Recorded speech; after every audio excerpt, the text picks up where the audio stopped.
Are you a hardworking local business owner striving for success online? There is help. Welcome to the Smarter Local Marketing Podcast, featuring candid conversations and inspiring stories of online success. Now, here's your host. Yes, this is James Martell, and I am your host for the Smarter Local Marketing Podcast. And today I'll be talking with Dr. Cale Copeland, owner of Victoria Family Chiropractic, about how we helped him quickly grow from zero to a whopping 16 new patients a month, and for over the last 2 years. Dr. Cale, like many local business owners, was struggling to attract new clients from the internet. If you find yourself in a similar predicament, possibly looking through the Google search results and not quite happy or satisfied with where you find yourself showing up, or maybe your phone is not ringing with new inquiries, or maybe you just need some more walk-in traffic. If that sounds like you, I think you'll find you're in for a treat today. Now, before Dr. Cale Copeland joins us, just a reminder that if you would love to finally have in place a rock-solid internet marketing strategy for your business that provides you with an excellent ongoing return on investment, go ahead and reply to the email in which you received this episode to arrange a free 30-minute consultation to discuss how a Smarter Local Marketing program can be custom tailored to your specific needs and business.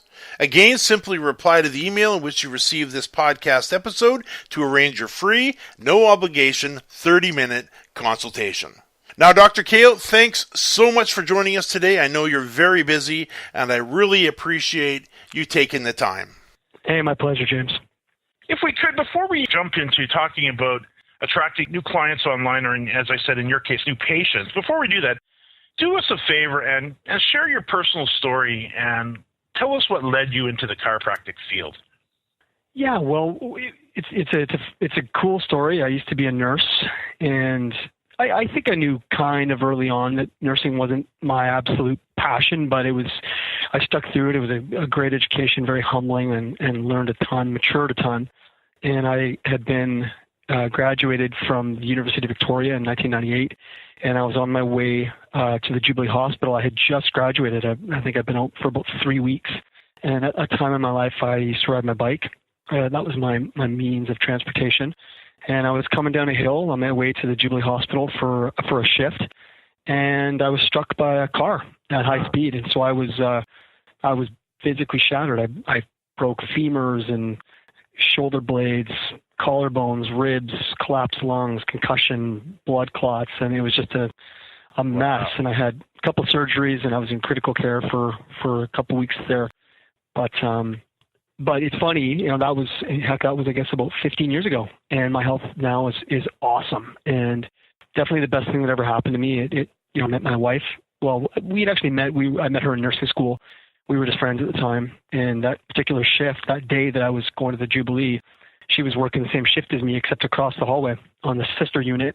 And I guess somehow she got wind that there was a cyclist in critical condition. And my first memory after this collision was Melissa running towards me in tears. And finally I got it through my thick skull that, she loved me. And I had actually asked her out before and it didn't work out. But anyway, that was enough of a hit on the head that I said, okay. And we've been married. It'll be 14 years and we've got 2 beautiful kids. And so for that reason, the accident was the best thing that ever happened to me. But the other neat thing was that I ended up at about 6 months afterwards. I've been doing physio and massage, which was helping, but I was still nowhere near where I was hoping to get to or where I thought I could get to. And my lawyer suggested I see a chiropractor, and I did. And I remember after that first visit, I stood on the sidewalk outside that doctor's office, and I just went, wow. And I decided right then and there that I wanted to be a chiropractor, and the rest is history. Wow, what a story. Tell us about your practice. I know it's called, of course, Victoria Family Chiropractic. You're located in the beautiful city of Victoria on the south end of Vancouver Island. Absolutely a gorgeous city, and one I frequented many times. And I currently have a daughter going to the University of Victoria, and her name is Victoria. So I got a lot of Victoria names in our family here. And we actually named her after the city because it is such a beautiful city, and I know your practice is there. So tell us about where you live and tell us about your practice. Yeah, so I live in sort of a district of Victoria called Royal Oak, and my practice is sort of on the suburbs of downtown, right next to a big mall called Hillside Mall. And it's a great practice. I mean, we see a terrific variety, but we definitely do see a lot of pregnant moms and a lot of infants and children. That's a big focus in our practice, really making sure that kids grow up right and there's an awareness of spinal health and neurologic health and how important that is for everyone's development and well-being. Yeah, we see lots of that type of clientele. We do see elderly populations, a large portion of that. We see a lot of working class people, and we do see a lot of athletes. So a lot of kind of amateur and minor pro athletes. I've been the chiropractor for a local hockey team called the Victoria Grizzlies now for, I think it's about the last 5, maybe the last track might be 6 seasons. And that's been a real honor, and that's been a blast. So we do see tons of hockey players as well. Yeah. Let's, if you could, and this is really a question that I've always had on my mind, because we've talked to, of course, the girls that handle your front reception, and we've talked to a lot of people that man the phone, so to speak, at a business such as yours that gets phone calls, it seems continuously, from people sometimes locally, sometimes from India, promising all kinds of things to do with it. Give us a little. Give me, if you would, a little bit of your experience with calls to the office with people pitching you, I guess would be the word for it. Well, I can't answer that directly because they're the ones that answer the phones, and I don't hear that from them. But I do know that, I don't even know how many emails I get every day saying, hey, Dr. Copeland, I can help you with your practice and blah, blah, blah, get your rankings up and this and that. I mean, even Google, it's funny, I even get a surprising amount of advertising from Google saying, advertise with us and whatnot. Or you get a phone call and it's sort of a computerized phone call saying, you haven't updated your free Google listings. And so, yeah, I mean, it's epic. The amount of people out there trying to sort of help you in that endeavor. Yeah. Yeah. Just try to get through to you. I know Arlene, my wife, worked for an oral maxillofacial surgeon for 7 or 8 years, and she handled the reception desk and she answered the phone and she was basically told, do not let anybody get through to the doctors, no matter what happened. And there's just no way I would imagine you could get through. I heard stories from her. There's just no way to get through to the doctors. And I would even think with her, if somebody showed up at the front desk with a pitchfork, they still wouldn't get through to them. So we've always kind of, in a lovingly sort of way, called them gatekeepers. But I understand why, and especially in this era that we live in now, where there's just so many people trying to, pitch. And I've heard so many horror stories of some of the things that people have fallen into just because of some of these, these what I would call false promises. And it must be difficult. Tell us about, the pressures of running your business, if you would. And before, I remember the calls that you and I had originally, that you were looking to increase the number of patients, number of people to the site, number of people calling you on the telephone. Kind of go back to that time, if you could, and tell us about your online presence, because you had a good looking website. There was no issues with the site, but tell us about the number of people that were calling and how that was working out. Yeah, I agree. I thought the website looked pretty good as well that we used to have. It wasn't like outstanding, but that didn't look poor. And there's definitely, running a business is the greatest thing, and yet at the same time, there's certainly more expectations of you, and you've got to think on your feet, and you're the one calling the shots, right? It's different than when I was a nurse, when I literally would basically punch the clock, more or less. Yeah. So yeah, there is a lot of pressure, and I've been in practice now. It's going to be almost 9 years, so I wouldn't say I'm a veteran, but I've been around for long enough to know. And it's funny, I remember calling you, and I was a bit apprehensive. You don't really know.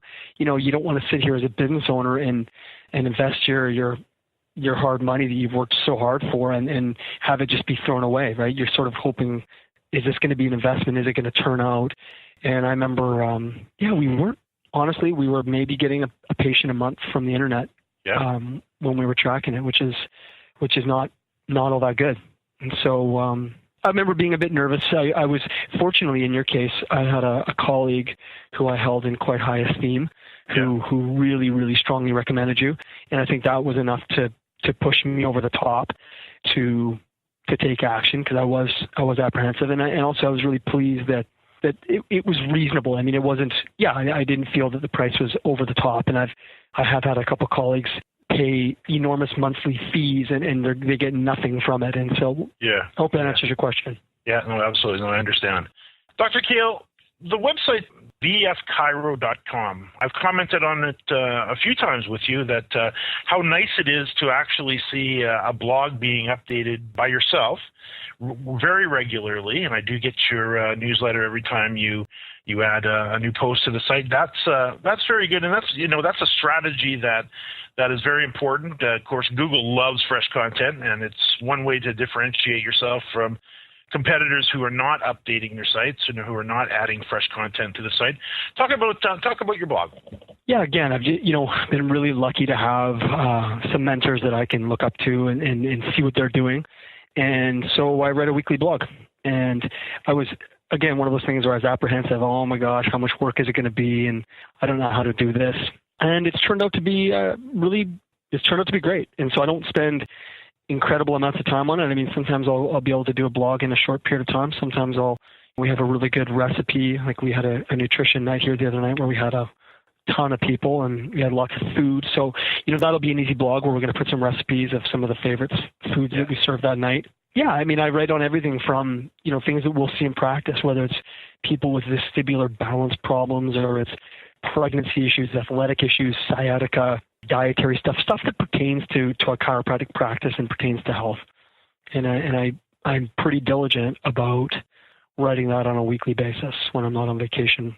Let's talk about some of the things that you and I worked on together. These are pretty basic things, but if somebody doesn't know that they need to be done, of course, then they don't get done. And I do know in your particular case, when we had a look at the Google rankings back then, you were down towards the bottom of the list, and sometimes on page 2. And the interesting thing about Google results, a full 50% or 51% of the click-throughs actually come through, depending on which search engine. And it's a little different now that we've got natural search blended with the local search results where you've got the little pin for the maps. But depending on where you show up in the results can have a profound impact on the number of visitors that you get, of course, clicking through to your site. If you happen to be number 7 in the search results, you're going to get approximately 3 to 4% of the people clicking through. Google results these days are so relevant that people don't need to. You remember the term surfing? Remember we used to say we have to go surf the net? Yeah. I find that was in an era where we did have to go surf the net, because when we did a Google search or we did a search in AltaVista or WebCrawler or any of the early search engines, we surfed the net because we couldn't find anything. Whereas we all know today that when you do a Google search, you're finding perfectly relevant results 100% of the time, always on page 1. And the place to be, because of the way the search results are utilized, is in the top 3 and preferably in the number 1 position. And if you recall, one of the first things that we did for you was we went and had a look at what are called your citations, which is simply your name, address, and phone number. And we went out and we gathered up all of the local directories, everything from yellowpages.ca to 411.ca, ziplocal.ca. So these, of course, are all Canadian directories. Everybody has a directory, or will find directories in their own area. But in your case, we gathered up all the local directories, and then because you're a doctor, we found the directories that you should be listed in for doctors. And then we went and simply gathered up all of those into a list, and then we began to just make sure that you were submitted to all of those directories, and that your name, address, and phone number, and we talk about this in another episode in more detail, but it's important that the name, address, and phone number is not actually only on all of those websites, but it's spelt exactly the same way. And sometimes when we're out looking at results, we'll find that somebody will spell their address, maybe they've got the word street in it, and they'll spell it ST period on some sites. Other sites, they'll spell it STREET. Or they may spell it STR with a period on the end of it. So and you could imagine you could do the same with suite numbers. It could be just number 102 or suite number 102 or just 102. So by the time you take all of these different permeations of the address, and then you can throw on top of that the business name, maybe they have the word Inc. at the end of it or not. Sometimes they'll abbreviate the business name. You end up with a bit of a hodgepodge of name, addresses, and phone numbers out all over the internet there. And this is a problem because Google really looks to those numbers for credibility to help determine that you are who you say you are. So that's one of the very first things that we did, and citations have such a profound impact on rankings, especially local rankings, that it can really help a business owner to differentiate themselves and push them ahead of their competition in the results. On top of that is something else that I've noticed, and I remember talking with you and giving you a flyer to use, and I don't know how you're going about it now, but the second thing that is incredibly important to getting high rankings is to make sure you've got reviews coming, and especially Google reviews, consistently showing up online. And I've noticed in your particular case that you're now up to 17 five-star reviews. Could you tell us about that and how that's been going? Yeah, it's been great. We're really blessed to help a lot of people here, and it's nothing complicated. I mean, if someone has a really good result and they're really ecstatic with how their care is, we just simply say to them, hey, I would really appreciate it if you would be willing to write us a review online. And we give them a little sheet of paper that's got, a three-step sort of process. I mean, they have to have a Google account, so a Gmail account, and it's actually really simple.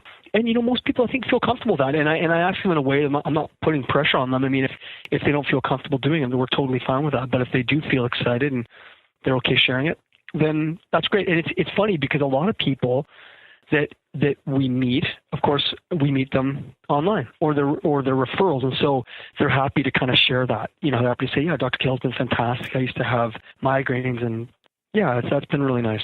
And of course, reviews are viewed by people, and a lot of times some people think of reviews as from purely the search point of view.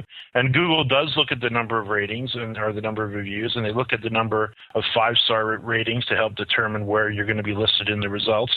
But of course, I would think also as important is the people that come through and they see, 17 Google reviews, all 5 stars. Let me click and read them.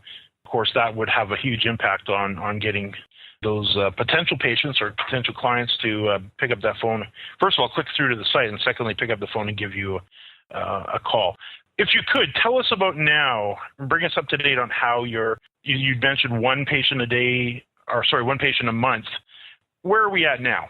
I would say probably 4 a week would be what I would, and maybe more, maybe less, but probably on average we're around 4 a week come from the internet. So just to kind of recap here, citations, important, reviews, important, fresh content, which you've been doing very well, very nicely with your blog, very important. I do know also you use WordPress, which is my favorite content management system. We actually just did an episode here in the school why 80 million website owners can't be wrong, because that's a number now that are using WordPress online. 22% of websites that are online are actually built in WordPress, which is a staggering number. I remember when it started, and here we are. It's almost 25% of the internet. So you've got that going for you.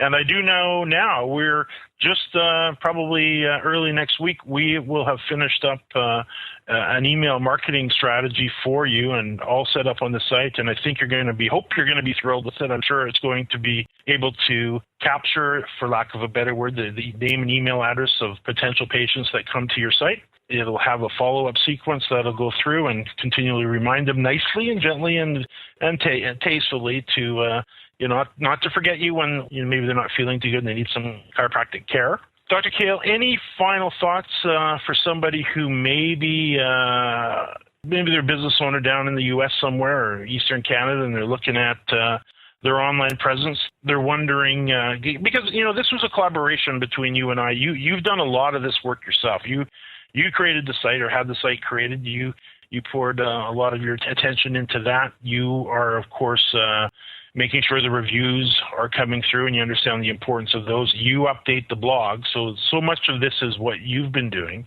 And those are pretty simple things for people to do, but it takes commitment to make sure they're done ongoing. I've seen so many times where they've done the reviews for the first 3 weeks and then it fades away and there hasn't been a review for 8 months. And same for the blog. A couple of great blog posts and then ghost town. Give some words of encouragement to website owners, if you would, who need to take care of those items, but are not quite sure that it's worth their time? Yeah, so for me, I mean, I definitely can remember the apprehension of, I don't know how to do this, how much time is this going to take, is it going to do anything? Like, those are the kind of things that went through my mind, and I'm sure most people probably have thoughts similar to that. You know, I can honestly say that it hasn't negatively affected my life at all. I mean, I feel like I get the blog.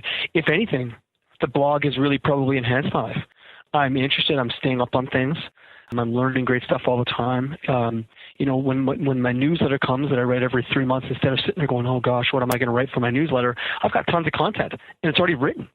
So I just have to cut and paste. I mean, it's awesome. And, you know, we put stuff in our reception area for people to read, like this cutting edge current stuff that we blog about. So it's great. I mean, the Google reviews is fun. When you have a client who's really enthusiastic and pleased with things, it's not difficult. So I've, and I guess the other thing is too, is that as a business owner, it's so nice to know that you're doing something that's like you're investing in your business.